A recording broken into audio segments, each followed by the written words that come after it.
Bonjour à tous. D'abord, je tiens à excuser l'absence du professeur Claudine Charpentier qui, pour des raisons involontaires de son choix, n'a pas pu être présente ce soir avec moi. Donc, je vais essayer au mieux de pouvoir la suppléer et de vous présenter donc le travail qu'elle a réalisé pour l'obtention des extraits protéiques de levure.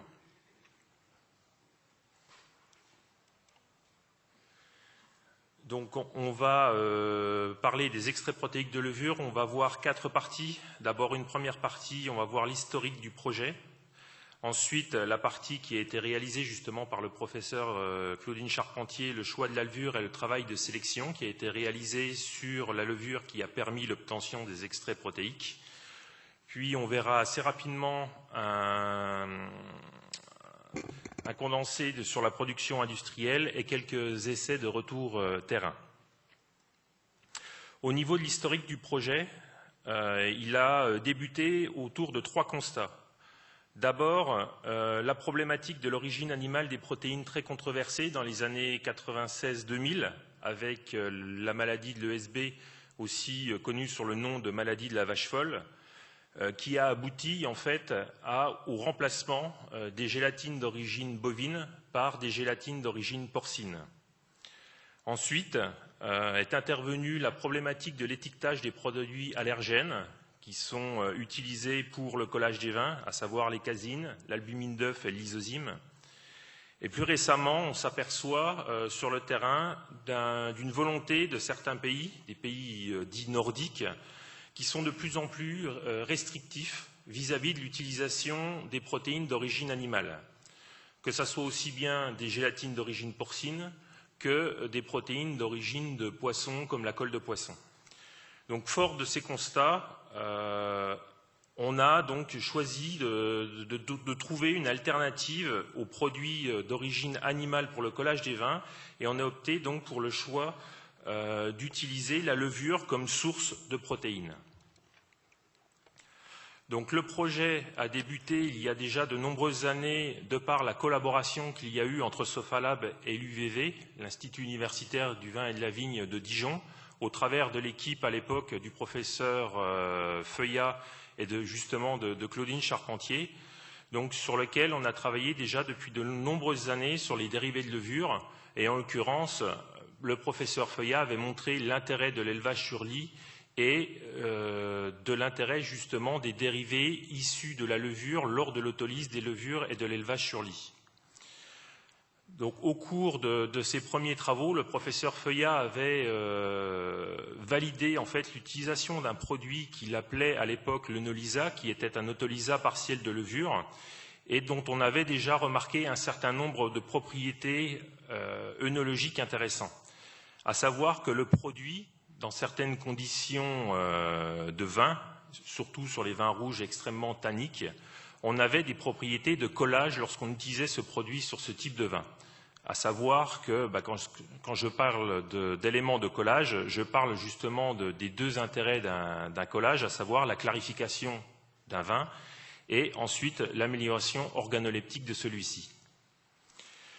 Par contre, lorsqu'on a regardé d'un petit peu plus près le produit pour essayer de comprendre pourquoi dans certains cas on avait des phénomènes de collage et dans d'autres pas, on s'est aperçu en fait que ce produit contenait des protéines, mais que ces protéines étaient dégradées, présentaient un poids moléculaire de l'ordre de 14 000 daltons, voire en quantité inférieure.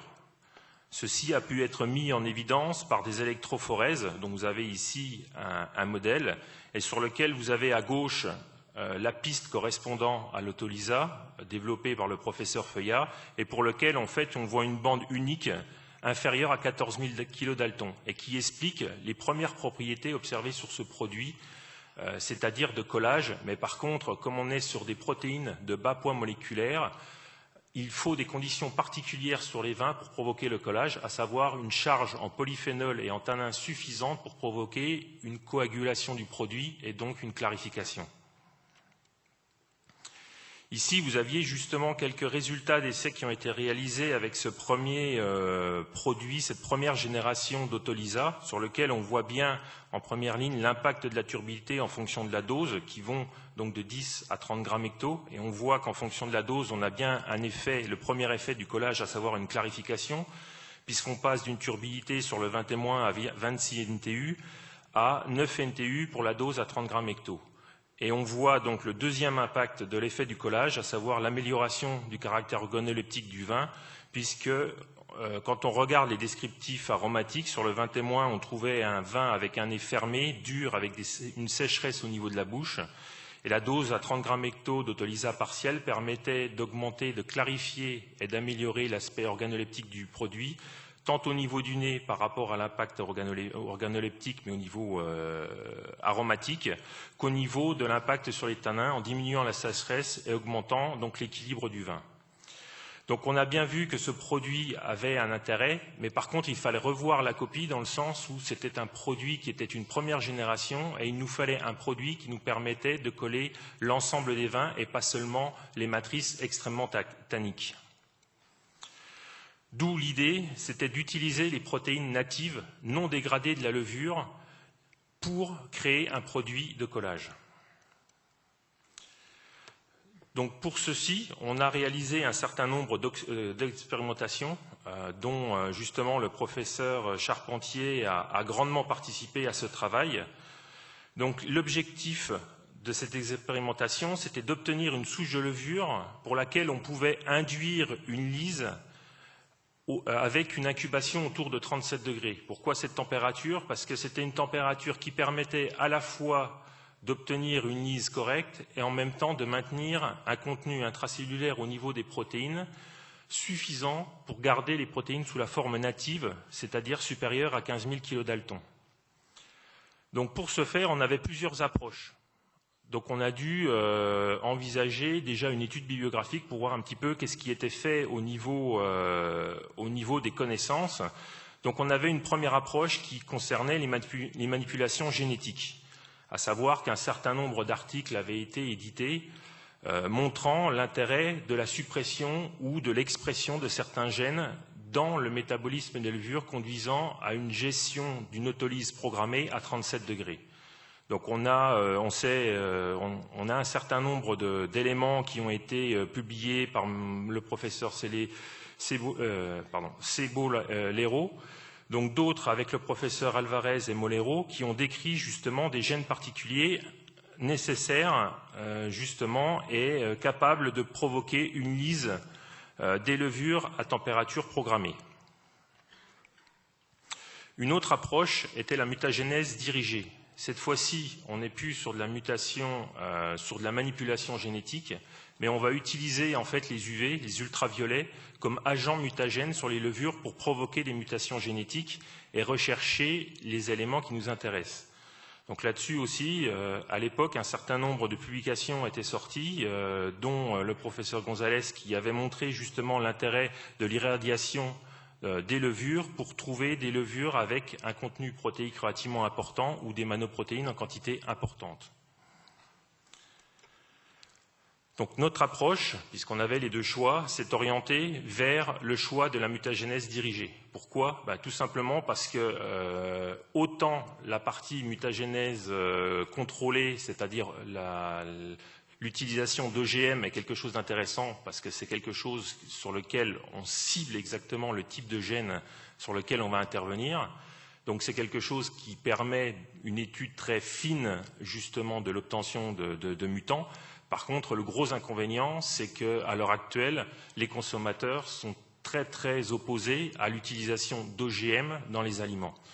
Donc naturellement, on a opté pour le profil et le choix des mutagénèses dirigées, avec l'inconvénient de la mutagénèse dirigée, à savoir que lorsqu'on fait des mutagènes sous UV, bien sûr, on n'a aucun contrôle du type de gène ou de la mutation que l'on va générer. Donc de là va découler tout un travail de sélection justement des levures qui ont subi cette mutagénèse afin de trouver celles qui nous intéressent pour l'obtention du produit. Donc Une fois que l'on a déterminé la quantité d'irradiation nécessaire à la création de la mutagénèse, on a essayé de trouver aussi des méthodes simples qui nous permettaient de valider la mutagénèse et donc de faire le choix des levures potentiellement intéressantes pour la production des extraits protéiques de levure. Et on s'est orienté vers un certain nombre de techniques qui étaient des techniques assez simples de screening, nous permettant de réaliser donc des analyses sur un pool assez important de levures, puisqu'à cette étape-là, on avait quelques centaines de candidats potentiellement intéressants. Donc sur une centaine de candidats potentiellement intéressants, vous imaginez bien qu'on ne va pas se lancer dans des méthodes d'analyse génétique sur lesquelles on va séquencer l'ensemble du génome de la levure pour voir exactement à quel endroit précis on a eu la mutation. C'est littéralement... même si maintenant les méthodes d'analyse génétique ont fortement progressé, ça reste un travail colossal et encore faut-il derrière les informations qu'on peut avoir sur le séquençage, pouvoir aussi travailler derrière sur l'analyse de ces données pour déterminer bien sûr lesquelles des mutations sont potentiellement intéressantes. Donc on a abandonné cette possibilité pour aller vers des méthodes colorimétriques. Donc on est parti d'une souche de notre collection pour lesquelles on savait qu'elle avait un contenu très riche en protéines et on a appliqué donc une dose de radiation UV déterminée de sorte d'être sûr qu'avec cette dose définie on puisse avoir une mutation, enfin on puisse générer des mutations, mais en même temps ne pas avoir suffisamment d'exposition afin d'avoir pas une destruction totale des micro-organismes. Donc on a déterminé qu'à la dose d'exposition aux UV de la levure, on avait un taux de survie de celle-ci de l'ordre de 2 à 10%. Ensuite, on a utilisé différentes méthodes de détermination de la viabilité. On a utilisé une méthode de détection des colonies avec une faible viabilité qui est la méthode de l'érythrosine B. En fait, on repique les clones sur des boîtes de Petri, donc en milieu YNB, avec une dose définie de érythrosine B. Et en mettant ces boîtes de culture à 2 températures, c'est-à-dire 20 degrés pendant 24 heures et à 37 degrés pendant 24 heures, on est capable de déterminer, via un colorant, les levures qui sont capables ou non de passer ou d'être thermolysées à 37 degrés. Donc l'avantage, c'est que lorsqu'on a des colonies qui sont rouges foncées, ça veut dire qu'on a une viabilité qui est nulle. Donc ça veut dire qu'à suite au choc thermique, on a bien des levures qui s'autolysent ou qui tout du moins qui peuvent mourir rapidement. Donc ce sont ce qu'on appelle les témoins positifs. Et par contre, lorsqu'on a une viabilité résiduelle, on a des colonies qui apparaissent en rose clair, donc qui sont peu sensibles au choc thermique. Donc de par cette méthode, ça nous permet assez aisément de faire déjà un screening des colonies, des levures après mutation, qui sont capables de s'autolyser ou pas à 37 degrés. Une autre méthode qu'on a utilisée, c'était la sélection des mutants thermosensibles à la nystatine. Donc en fait, ce qu'on a réalisé, c'est qu'après la mutagénèse aux UV, les mutants potentiels en fait ont été mis en culture liquide à température restrictive de 37 degrés. Et ces levures ont ensuite été exposées à la nystamicine. Et en fait, ce qui se passe, c'est que les levures qui sont capables de se multiplier vont être sensibles à la nystamicine, donc vont être tuées. Et par contre, celles qui ne sont pas capables de se multiplier à 37 degrés, celles qui nous intéressent, vont résister à l'inestamicine. Donc, de par cette méthode, ça nous permet aussi d'avoir un autre élément de screening nous permettant justement de sélectionner les levures potentiellement intéressantes et capables de se lyser à 37 degrés. Bon, pour information, la nystamicine, c'est un produit en fait qui se lie à l'ergostérol des levures et qui perturbe en fait la fluidité membranaire et qui conduit donc à la mort, puisque si on touche à la fluidité membranaire d'une levure, on va induire la mort d'une levure. Donc pourquoi aussi on a déterminé et on a utilisé plusieurs méthodes de sélection? C'est parce qu'en fait, lorsqu'on regarde la littérature, chacune des méthodes de sélection que je vous ai décrites, que ce soit l'érythrosine B ou la nystamicine, On a pour chacune de ces méthodes des avantages et des inconvénients. L'idée du travail que l'on avait, c'était d'essayer d'utiliser le plus d'éléments possible afin d'éviter, comme je vous l'ai indiqué précédemment, on travaille un peu à l'aveugle par rapport à la mutation, donc il ne faut pas non plus qu'on ait des conditions trop restrictives afin d'avoir un pool suffisant en fait, de levures derrière que l'on puisse étudier pour déterminer si elles répondent ou non à l'objectif que l'on a déterminé. Et enfin, une autre méthode aussi qu'on a utilisée, qui a été décrite justement par Gonzalez, c'est une méthode colorimétrique qui permet d'identifier via un colorant, donc c'est la méthode du BCIP, donc le 5-bromo 4-chloro-3-indolyle phosphate. En fait, c'est un substrat qui, lorsqu'il est en présence de la phosphatase alcaline, donc c'est une enzyme intracellulaire de la levure, se colore en vert et donc nous permet d'identifier rapidement des colonies en état d'autolyse. Donc on a déterminé dans une troisième partie un plan de manipulation pour la sélection justement des mutants thermosensibles. Donc une partie ont été répliquées donc, sur des boîtes en présence de BCIP, donc avec des températures de culture à 20 et 37 degrés pendant 24 heures, donc qui ont permis en fait, lorsqu'on avait la production de colorants verts, comme je l'ai indiqué précédemment, de pouvoir sélectionner une première catégorie, enfin une première série de levures potentiellement intéressantes et qui se lisent à 37 degrés. Une autre alternative a été la réplication sur boîte à 37 degrés, dont on a conservé uniquement les levures qui ne poussaient pas à 37 degrés via l'utilisation donc de la méthode à l'érythrosine B. Et enfin, troisième critère de sélection, croissance à 37 degrés, donc en température restrictive sur milieu YNB, puis traitement à l'anhistamicine. Et là, encore une fois, nous n'avons conservé uniquement que les levures qui étaient en fait résistantes à l'anhistamicine, donc qui ne pouvaient pas pousser au-delà de 37 degrés. Donc ici, vous avez récapitulé les trois types de souches que l'on a récupérées, donc au travers des différents tests. C'est ce qu'on a appelé les premiers tests de criblage. Donc pour la série A, c'est la libération de la phosphatase à 37 degrés qui nous a permis de sélectionner un certain nombre de souches, donc la coloration bleu turquoise intense. Sur la série B, ce sont la recherche donc, des clones thermosensibles à 37 degrés, donc pas de croissance des... Là, ce qui nous intéressait, c'était de ne pas avoir de croissance en fait à 37 degrés. Et pour la série C, c'était des sélections de mutants thermosensibles à l'aide de l'anhistamicine. Et systématiquement, suite à ces premiers résultats, ces premiers tests qui nous ont permis de sélectionner un certain nombre de levures, nous avons appliqué des tests qu'on appelle ultérieurs, qui nous ont permis en fait de valider justement les mutations qu'on observe. Alors on a effectivement fait des tests ultérieurs d'oxotrophie et de thermosensibilité à 37 degrés, donc avec les différentes méthodes que je vous ai citées précédemment. Donc les souches ont été retenues, on passait donc les tests d'oxotrophie, on passait les tests de thermosensibilité, et un point aussi très très important lorsqu'on fait de la mutagénèse par UV, c'est de vérifier aussi derrière la stabilité génétique qui a été générée sur les levures, puisque dans certains cas, certaines mutations peuvent être réversibles et donc perdre l'intérêt du choix de la souche. Donc en fait, des essais de stabilité génétique ont été réalisés sur l'ensemble des mutants qui ont été sélectionnés. Donc tout ça pour aboutir à un nombre assez important de mutants potentiellement intéressants pour la production d'extraits protéiques de levure. Dans un second temps, une fois qu'on a déterminé donc les souches de levure qui étaient potentiellement intéressantes, on a commencé à regarder aussi cette fois-ci le contenu intracellulaire en termes de quantité de protéines.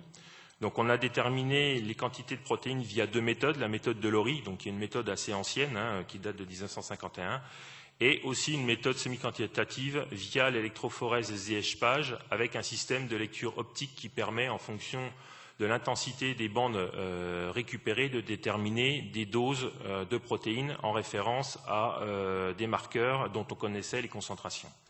Donc ici, vous avez dans ce tableau un certain nombre de quantités de protéines qui ont été déterminées par la méthode de Lori.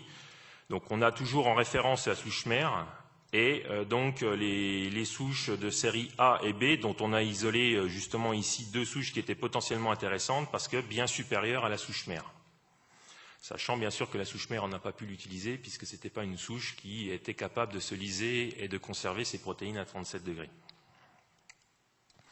Ici, justement, vous avez une électrophorèse qui montre justement la présence de ces bandes de ces protéines natives. Rappelez-vous l'électrophorèse que j'ai montré en début de présentation sur lesquelles dans l'autolysa partielle du professeur Feuillat, on voyait une bande unique inférieure à 14 000 kilodaltons. Ici, on voit bien qu'on a des protéines natives de différents points moléculaires et que ces protéines sont bien des protéines natives. Pourquoi? Parce qu'en fait, lorsqu'on a des protéines qui sont dégradées, on a présence d'un SMIR, ce qu'on appelle un SMIR, c'est-à-dire un voile sur l'ensemble de la bande de l'électrophorèse que l'on n'a pas ici. Donc ça montre bien que au travers des levures que l'on a sélectionnées et des analyses que l'on réalise, on a bien la présence de protéines natives. Et donc en comparaison ici avec les différentes bandes et le procédé de lecture optique, on peut avoir une quantification de la présence de protéines par souche de levure. Donc, le bilan de cette sélection, c'est qu'on est parti d'à peu près 350 souches mutantes passées en screening. Donc, il y a un travail relativement conséquent de travail de microbiologie, justement, que le professeur Charpentier a réalisé avec un certain nombre d'étudiants, parce qu'il faut quand même beaucoup de manipulations à ce niveau-là. Tout ça pour aboutir, en fait, à la sélection, au final, de 3 souches qui sont ensuite passées au screening pour des productions industrielles. Donc on voit bien quand même qu'il y a un très gros travail réalisé de sélection des souches et d'optimisation du processus au niveau du laboratoire. Donc l'étape industrielle, qui n'est pas non plus une mince affaire, parce que c'est bien beau d'avoir des éléments intéressants au niveau du laboratoire, mais encore une fois, avant de vous proposer et de pouvoir proposer un produit à base d'extrait protéique de levure, il faut passer une étape cruciale qui est ensuite la production industrielle de ce produit.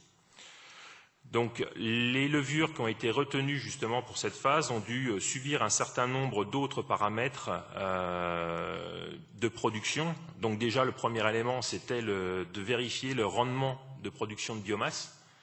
Alors pourquoi? Ça paraît peut-être bête ce genre de choses, mais c'est directement impactant par rapport au prix de revient d'un produit. À savoir qu'on peut avoir quelque chose qui soit très riche en protéines. Par contre, si la production de biomasse nécessite un temps et surtout une quantité d'énergie importante, c'est quelque chose qui va directement impacter sur le prix de revient du produit. Donc encore faut-il, d'un autre côté, il y a tout un travail scientifique qui est réalisé pour le screening de ce type de produit, mais encore faut-il pouvoir le transformer d'un point de vue industriel pour que ça soit d'ordre rentable et exploitable d'un point de vue ensuite technique et commercial. Alors une fois qu'on avait vérifié justement les rendements de production de biomasse, encore fallait-il derrière optimiser donc les procédés de récupération des protéines, puisque ça c'était aussi une étape qui est très importante. Comme je vous l'ai indiqué, l'idée c'était d'obtenir les protéines natives en concentration les plus importantes possibles. Donc il a fallu optimiser le procédé de récupération du contenu intracellulaire sans dégradation des protéines natives. Et ensuite, 2 autres étapes très importantes qui sont l'étape de concentration et surtout de séchage des protéines, qui sont aussi des étapes cruciales. Pourquoi? Parce que lors d'étapes de séchage ou de concentration, on peut avoir aussi des étapes de dégradation du produit. Donc il a fallu aussi optimiser ces étapes. Une fois que l'on a validé l'étape de production des pilotes industriels, on est passé donc à une seconde étape qui était l'étape de validation de fonctionnalité du produit au niveau des vins.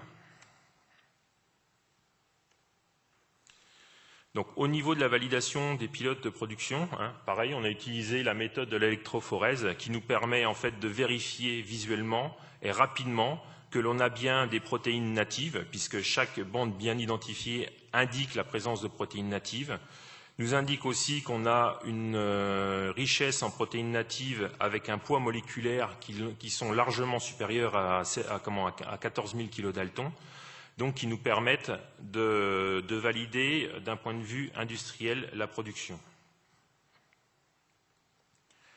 Donc, au niveau ensuite des essais terrain qui ont été réalisés, Donc on a fait un certain nombre d'essais sur des vins rouges et sur des vins blancs, et on s'aperçoit que les doses d'utilisation moyennes sont de l'ordre sur les vins rouges de 5 à 10 grammes hecto pour tout type de vin rouge. Rappelez-vous les premiers essais aussi que je vous ai présentés sur la première génération, sur lesquels on était obligé de monter à des doses de 20 voire 30 grammes hecto, et encore, tous les vins rouges ne pouvaient pas absorber ce type de produit, à savoir derrière qu'on n'avait pas le phénomène de collage, c'est-à-dire de coagulation des EPL avec les polyphénols. Donc là, ça montre bien que l'utilisation des protéines natives en concentration importante nous ont permis d'avoir un produit qui avait des doses d'utilisation tout à fait en adéquation avec ce qu'on a l'habitude d'utiliser sur le marché. Et chose intéressante aussi, le produit fonctionne excellemment bien aussi avec les vins blancs. Donc montre que même en présence de très peu de polyphénol comme c'est le cas dans les vins blancs, on a aussi une interaction avec l'extrait protéique de levure, puisque là on est sur des doses moyennes de 1 à 2 grammes. Pour avoir parlé avec des collègues italiens, justement, on peut monter sur certains vins italiens jusqu'à des doses de 5 grammes hecto, parce qu'il y a une richesse en polyphénol qui est assez importante et qui nécessite un collage, une amélioration organoleptique. L'intérêt du produit aussi à ce niveau-là, c'est de pouvoir remplacer des produits qui sont des standards en termes de produits de collage. Alors pour les vins rouges, on peut parler des gélatines d'origine porcine, mais pour certaines régions d'albumine d'œuf, comme c'est le cas par exemple à Bordeaux, qui reste en fait une région sur laquelle l'albumine d'œuf reste un standard en termes de qualité de collage des grands vins de Bordeaux. Et pour les vins blancs, on est en comparaison avec des cols très nobles comme la colle de poisson, dont on sait tous la qualité et les propriétés par rapport justement à la clarification et l'amélioration organoleptique du produit. Le produit, de par sa concentration, ne nécessite pas d'adjuvant, y compris sur les vins blancs. Comme j'ai indiqué, la première génération, il y avait besoin d'une quantité de polyphénol suffisamment importante. Là, on a pu démontrer en fait que sans utilisation d'adjuvant, c'est-à-dire sans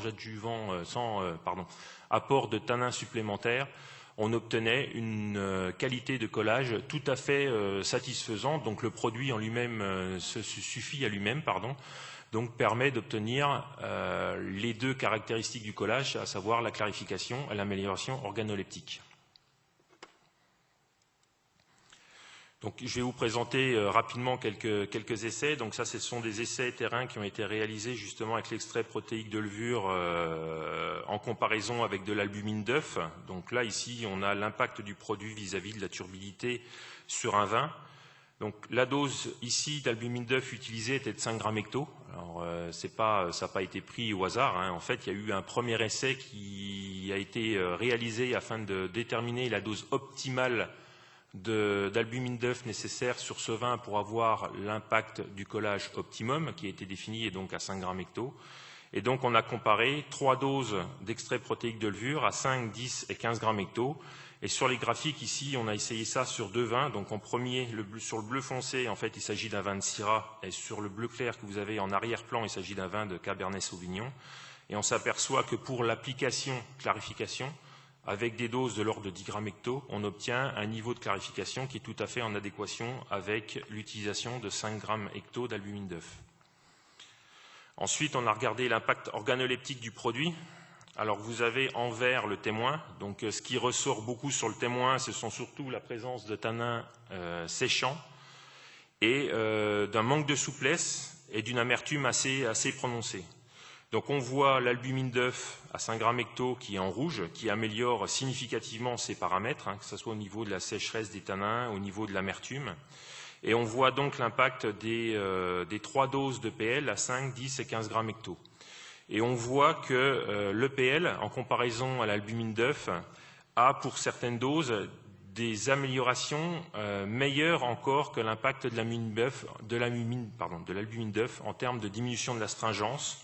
Par exemple, les doses à 10 et 15 grammes hecto sont très significatives vis-à-vis de la diminution de l'astringence, sont très intéressants aussi vis-à-vis de la souplesse des tanins et de la diminution de la sécheresse des tanins. Donc tous les essais que l'on a et qui reviennent vers nous montrent que les EPL, que les extraits protéiques de levure, sont un collage extrêmement qualitatif et respectueux de la qualité du vin. Donc ça, c'est un point aussi important. Donc, autre résultat que l'on a obtenu, c'est par rapport justement aux essais réalisés cette fois-ci sur le Cabernet Sauvignon, où on a des résultats tout à fait similaires. Donc, vous retrouvez en vert donc, le témoin. En rouge, vous avez l'albumine d'œuf et donc les 3 doses d'extrait protéique de levure où on voit qu'on l'améliore aussi bien le volume que l'astringence, diminution très significative de l'amertume. Ça, c'est quelque chose qui est systématiquement noté par rapport à l'utilisation des extraits protéiques de levure, à savoir que les extraits protéiques de levure sont extrêmement réactifs vis-à-vis des polyphénols responsables de l'amertume des vins. Donc ça se traduit aussi sur les vins blancs, et c'est ce qui explique que c'est un produit qui est tout à fait similaire à l'utilisation d'une colle de poisson, parce que la colle de poisson a aussi cette particularité d'éliminer les amertumes résiduelles sur les vins, et donc permet d'améliorer le profil aromatique ainsi que le profil structurel du vin. Donc ça concerne des essais qui ont été réalisés sur des vins rouges. On a un essai donc, qui a été réalisé aussi sur un vin blanc, donc un vin blanc français, un muscadet sur lie. Donc c'est un vin d'appellation du Val-de-Loire, un vin particulier donc, qui a été élevé pendant 4 mois sur des lies. Et donc c'est une région qui utilise énormément de colle de poisson pour la clarification. C'est d'ailleurs quasiment exclusivement ce seul produit de collage qu'ils utilisent pour le traitement des vins avant la mise en bouteille. Et donc, on a réalisé un certain nombre d'essais, justement, dans cette région avec les extraits protéiques de levure, où là, justement, vous voyez l'impact des extraits protéiques de levure à une dose d'1 gramme hecto, donc qui sont la dose couramment utilisée en équivalent colle de poisson. Et on voit bien ici aussi l'impact vis-à-vis de la longueur en bouche, du fruité, du côté floral, et surtout la réduction très significative au niveau de l'amertume, que ce soit au niveau de la colle de poisson ou de l'extrait protéique de levure. Donc, ça nous a permis de développer justement un produit très très particulier. Et l'avantage de ce produit, et la raison pour laquelle on croit vraiment en ce produit, c'est le fait qu'on a un produit qui est issu en fait quelque part d'un produit intrinsèque du vin. C'est pas un produit, c'est le seul produit à l'heure actuelle qui existe en termes de matière de collage qui n'est pas du tout exogène au vin. C'est un produit qui est naturellement présent en fait dans les vins, mais qu'on a concentré et qu'on a su développer pour donner un résultat en termes de clarification et de collage des vins. Voilà pour ma présentation. Je vous remercie de votre attention.